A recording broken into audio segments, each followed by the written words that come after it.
ಕರ್ನಾಟಕವು ಭಾರತದಲ್ಲಿನ ಅತ್ಯಂತ ವೈವಿಧ್ಯಮಯ ರಾಜ್ಯ ಹೇಗೆ ಎಂಬುದು ನಿಮಗೆ ಗೊತ್ತೇ?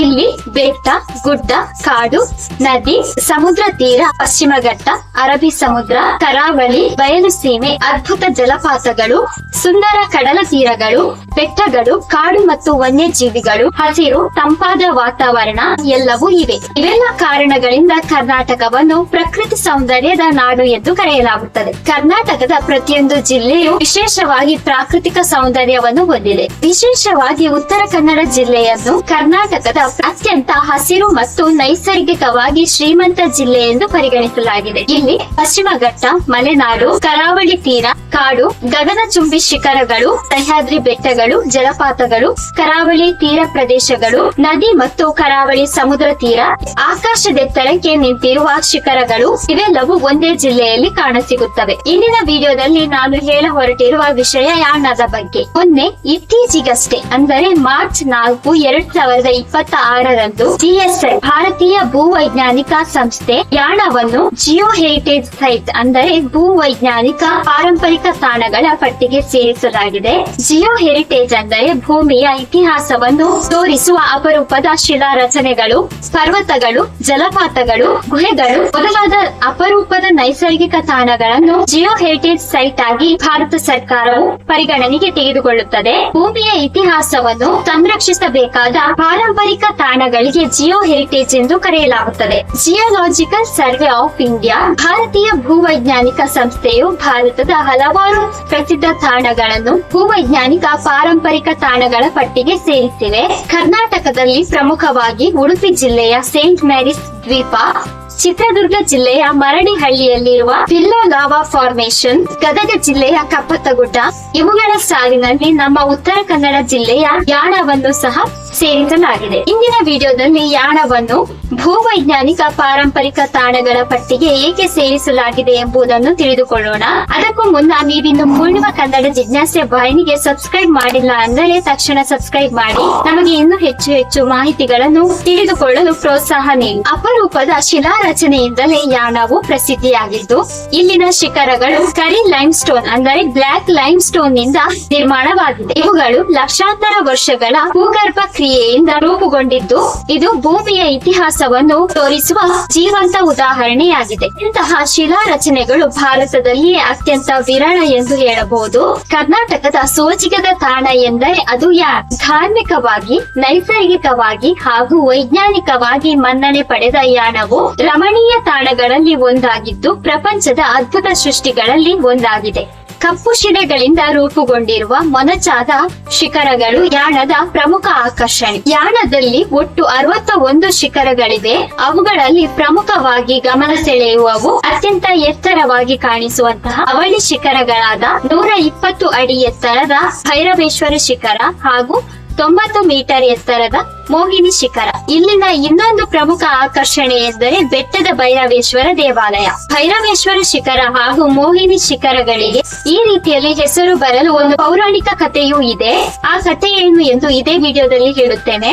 ಈ ಸ್ಥಳದ ಕುರಿತು ಪೌರಾಣಿಕ ಕಥೆ ಏನು ಹೇಳುತ್ತದೆ ಎಂದರೆ, ಹಿಂದೆ ಭಸ್ಮಾಸುರ, ಶಿವ ಹಾಗೂ ಮೋಹಿನಿ ಕಥೆಗೆ ಸಂಬಂಧಪಟ್ಟಿದ್ದು ಶಿವಪುರಾಣ, ಸ್ಕಂದ ಪುರಾಣ ಹಾಗೂ ಭಾಗವತ ಪುರಾಣಗಳಲ್ಲಿ ಇದರ ಬಗ್ಗೆ ಕಥೆ ಉಲ್ಲೇಖವಾಗಿದೆ. ಹೆಚ್ಚಿನ ಜನರಿಗೆ ಭಸ್ಮಾಸುರ, ಮೋಹಿನಿ ಹಾಗೂ ಶಿವನ ಕಥೆ ಹೆಚ್ಚಿನದಾಗಿ ತಿಳಿದಿರಬಹುದು. ಆ ಕಥೆ ಏನೆಂದರೆ, ಭಸ್ಮಾಸುರನು ತಪಸ್ಸು ಮಾಡಿ ಶಿವನಿಂದ ಒಂದು ವರವನ್ನು ಪಡೆಯುತ್ತಾನೆ. ಆ ವರ ಏನೆಂದರೆ, ನಾನು ಯಾರ ತಲೆಯ ಮೇಲೆ ಕೈ ಇಡುತ್ತೇನೋ ಅವರು ಸುಟ್ಟು ಭಸ್ಮವಾಗಲಿ ಎಂದು. ಅಂತೆಯೇ ಶಿವನು ಸಹ ವರವನ್ನು ನೀಡುತ್ತಾನೆ. ಆದರೆ ಭಸ್ಮಾಸುರನು ಆ ವರವನ್ನು ಮೊದಲ ಬಾರಿಗೆ ಪರೀಕ್ಷಿಸಲೆಂದು ಶಿವನ ಮೇಲೆ ಪ್ರಯೋಗ ಮಾಡಲು ಹೋಗುತ್ತಾನೆ. ಆಗ ಶಿವನು ವಿಷ್ಣುವಿನ ಮೊರೆ ಹೋಗುತ್ತಾನೆ. ಆಗ ವಿಷ್ಣುವು ಮೋಹಿನಿ ಅವತಾರ ಧರಿಸಿ ಭಸ್ಮಾಸುರನ ಬಳಿ ಬಂದಾಗ ಭಸ್ಮಾಸುರನು ಮೋಹಿನಿಯನ್ನು ತಬ್ಬಿಕೊಳ್ಳಲು ಹೋಗುತ್ತಾನೆ. ಆಗ ಮೋಹಿನಿಯು, ನನ್ನನ್ನು ತಬ್ಬಿಕೊಳ್ಳಬೇಕಾದರೆ ಒಂದು ಷರತ್ತು ಇದೆ, ನಾನು ನೃತ್ಯ ಮಾಡಿದ ರೀತಿಯಲ್ಲಿ ನೀನು ನರ್ತಿಸಬೇಕು ಎಂದು ಹೇಳುತ್ತಾಳೆ. ಹಾಗೆಯೇ ಮಾಡುತ್ತಿರುವ ಸಂದರ್ಭದಲ್ಲಿ ಮೋಹಿನಿಯು ನೃತ್ಯದ ಭಂಗಿಯಲ್ಲಿ ತನ್ನ ಕೈಯನ್ನು ತಲೆಯ ಮೇಲೆ ಇಟ್ಟುಕೊಳ್ಳುತ್ತಾಳೆ. ಹಾಗೆಯೇ ಭಸ್ಮಾಸುರನು ಅನುಸರಣೆ ಮಾಡಲು ಅವನೇ ಸುಟ್ಟು ಭಸ್ಮವಾಗುತ್ತಾನೆ. ಹೀಗೆ ಈ ಕಥೆ ಯಾಣ ಪ್ರದೇಶಕ್ಕೆ ಸಂಬಂಧಪಟ್ಟಿದ್ದು ಎಂದು ಹಲವಾರು ಜನಪದ ಕಥೆಗಳು ಸಹ ಇವೆ. ಇವೆ. ಹಾಗೆ ಯಾಣದ ಕಪ್ಪು ಶಿಲೆಗಳು ರೂಪುಗೊಳ್ಳಲು ವಿಜ್ಞಾನವು ಪುರಾವೆಯನ್ನು ನೀಡುತ್ತದೆ. ಹೀಗಾಗಿಯೇ ಭೂವೈಜ್ಞಾನಿಕ ತಾಣಗಳ ಪಟ್ಟಿಯಲ್ಲಿ ಯಾಣವನ್ನು ಸೇರಿಸಲಾಗಿದೆ. ಯಾಣವು ಲಕ್ಷಾಂತರ ವರ್ಷಗಳ ಹಿಂದಿನ ಭೂಗರ್ಭ ಪರಿವರ್ತನೆಗಳ ಜೀವಂತ ಉದಾಹರಣೆಯಾಗಿದೆ. ತಾಣದಲ್ಲಿರುವ ಕಲ್ಲುಗಳು ಮುಖ್ಯವಾಗಿ ಚೂಲಾ ಕಲ್ಲುಗಳು ಅಂದರೆ ಲೈಮ್ ಸ್ಟೋನ್ ಮುಖ್ಯವಾಗಿ ಸಮುದ್ರದ ಜೀವಿಗಳು ಅವಶೇಷಗಳು ಸೇರಿ ರೂಪುಗೊಳ್ಳುತ್ತವೆ. ಹೀಗಾಗಿ ಈ ಶಿಖರವು ಮುಂಚೆ ಭೂಗರ್ಭದಲ್ಲಿ ಅಂದರೆ ಸಮುದ್ರದಲ್ಲಿ ಇತ್ತು ಎಂಬುದು ತಿಳಿಯುತ್ತದೆ. ಈಗ ಪಶ್ಚಿಮ ಘಟ್ಟದ ದಟ್ಟ ಕಾಡಿನ ನಡುವೆ ಇದ್ದರೂ ಸಹ ಇತಿಹಾಸದಲ್ಲಿ ಭೂಮಿ ಹೇಗೆ ರೂಪುಗೊಂಡಿತು ಎಂಬುದಕ್ಕೆ ಇದು ಜೀವಂತ ಸಾಕ್ಷಿಯಾಗಿ ನಿಂತಿದೆ.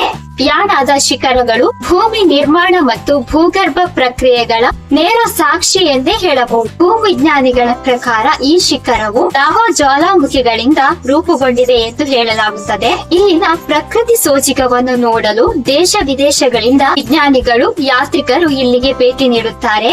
ಇಲ್ಲಿ ಭೈರವೇಶ್ವರ ಶಿಖರದ ಅಡಿಯಲ್ಲಿ ಒಂದು ಗುಹಾ ದೇವಾಲಯವಿದೆ. ಇಲ್ಲಿನ ಲಿಂಗವು ತಾನಾಗಿಯೇ ಮೂಡಿರುವುದರಿಂದ ಸ್ವಯಂಭೂ ಲಿಂಗವೆಂದು ಹೇಳಲಾಗುತ್ತದೆ. ಅಲ್ಲಿಂದ ವರ್ಷವಿಡೀ ನೀರು ಜಿನುಗುತ್ತಿರುವುದು ಪವಾಡವೆಂದೇ ಹೇಳಲಾಗುತ್ತದೆ. ಈ ನೀರು ಚಂಡಿಕಾ ಹೊಳೆಯಾಗಿ ಹರಿದು ಅಘನಾಶಿನಿ ನದಿಗೆ ಸೇರುತ್ತದೆ. ಶಿವರಾತ್ರಿಯ ಸಂದರ್ಭದಲ್ಲಿ ಸುಮಾರು 10 ದಿನಗಳ ಕಾಲ ಇಲ್ಲಿ ಪೂಜೆ ನಡೆಯುತ್ತದೆ. ಇಲ್ಲಿ ಲಿಂಗದ ಮೇಲೆ ಬೀಳುವ ನೀರನ್ನು ಇಲ್ಲಿಂದ ಸರಿಸುಮಾರು 47 ಕಿಲೋಮೀಟರ್ ದೂರದಲ್ಲಿ ಇರುವ ಗೋಕರ್ಣದ ಮಹಾಬಳೇಶ್ವರ ಲಿಂಗದ ಮಹಾಮಸ್ತಕಾಭಿಷೇಕಕ್ಕೆ ಬಳಸಲಾಗುತ್ತದೆ. ಇಲ್ಲಿನ ಕಾಲದಲ್ಲಿ ಇಲ್ಲಿ ಯಾತ್ರೆಗೆ ಬರಬೇಕೆಂದರೆ ಬಹಳ ಕಷ್ಟವಿತ್ತು. ಏಕೆಂದರೆ ಆಗ ಕಾಲ್ನಡಿಗೆಯಲ್ಲಿಯೇ ಬಹಳ ದೂರ ಕ್ರಮಿಸಬೇಕಾಗಿತ್ತು. ಆದರೆ ಈಗ ಇಲ್ಲಿಗೆ ಗಾಡಿಯ ವ್ಯವಸ್ಥೆ ಇದ್ದರೂ ಸಹ ಸ್ವಲ್ಪ ಚಾರಣದ ಮೂಲಕ ಅಂದರೆ ಟ್ರಕ್ಕಿಂಗ್ ಮಾಡಬೇಕಾಗುತ್ತದೆ. ಹೀಗಾಗಿ ಹಿಂದೆ ಸುಕ್ಕಿದ್ದವರಿಗೆ ಯಾಣ ಎಂದು ಹೇಳಲಾಗುತ್ತಿತ್ತು. ಏಕೆಂದರೆ ಯಾಣಕ್ಕೆ ಯಾತ್ರೆಗೆ ಹೋಗುವ ಸಂದರ್ಭದಲ್ಲಿಯೇ ಅವರ ಅಹಂಕಾರ ಎನ್ನುವಂಥದ್ದು ಅಡಗಿ ಹೋಗುತ್ತಿತ್ತು ಎಂದು. ಹಲವಾರು ಕನ್ನಡದ ಪ್ರಸಿದ್ಧ ಸಿನಿಮಾಗಳಲ್ಲಿಯೂ ಯಾಣದ ಪ್ರಕೃತಿ ಸೌಂದರ್ಯವನ್ನು ತೋರಿಸಲಾಗಿದೆ. 1996ರಲ್ಲಿ ಮೊದಲ ಬಾರಿಗೆ ಯಾಣವನ್ನು ಶಿವರಾಜ್ ಕುಮಾರ್ ಹಾಗೂ ರಮೇಶ್ ಅರವಿಂದ್ ಅಭಿನಯದ ನಮ್ಮೂರ ಮಂದಾರ ಹೂವೆ ಚಿತ್ರದಲ್ಲಿ ತೋರಿಸಲಾಗಿದೆ. 2008ರಲ್ಲಿ ಗಣೇಶ್ ಹಾಗೂ ದಿಗಂತ್ ಅವರ ಹಿಟ್ ಸಿನಿಮಾವಾಗಿರುವ ಗಾಳಿಪಟ ಸಿನಿಮಾದಲ್ಲೂ ಯಾಣವನ್ನು ತೋರಿಸಲಾಗಿದೆ. 2009ರಲ್ಲಿ ದಿಗಂತ್ ಹಾಗೂ ಐಂದ್ರಿತಾ ರೈ ಅವರ ಮನಸಾರೆ ಸಿನಿಮಾದಲ್ಲಿಯೂ ಯಾಣವನ್ನು ತೋರಿಸಲಾಗಿದೆ. ಇನ್ನು 2019ರ ಯಾಣ ಚಿತ್ರದಲ್ಲಿ 3 ಹುಡುಗಿಯರು ಗೋವಾದ ಕಡೆ ಪ್ರವಾಸ ಹೋಗುವ ಸಿನಿಮಾ. ಅದರಲ್ಲಿ ಯಾಣ ಪ್ರದೇಶದ ಸನ್ನಿವೇಶಗಳು ಕಾಣಿಸುತ್ತವೆ. ಸ್ನೇಹಿತರೆ, ಇದಾಗಿತ್ತು ಯಾಣದ ಕುರಿತಾದ ವಿಶೇಷ ಮಾಹಿತಿ. ಈ ದಿನದ ವಿಡಿಯೋದಲ್ಲಿನ ಮಾಹಿತಿ ನಿಮಗೆ ಇಷ್ಟವಾಯಿತು ಎಂದು ಭಾವಿಸುತ್ತೇನೆ. ವಿಡಿಯೋ ಇಷ್ಟವಾದರೆ ವಿಡಿಯೋಗೆ ಲೈಕ್ ಮಾಡಿ. ಹಾಗೆಯೇ ನಿಮ್ಮ ಅಭಿಪ್ರಾಯ ಅನಿಸಿಕೆಗಳನ್ನು ಕಮೆಂಟ್ ಮಾಡಿ.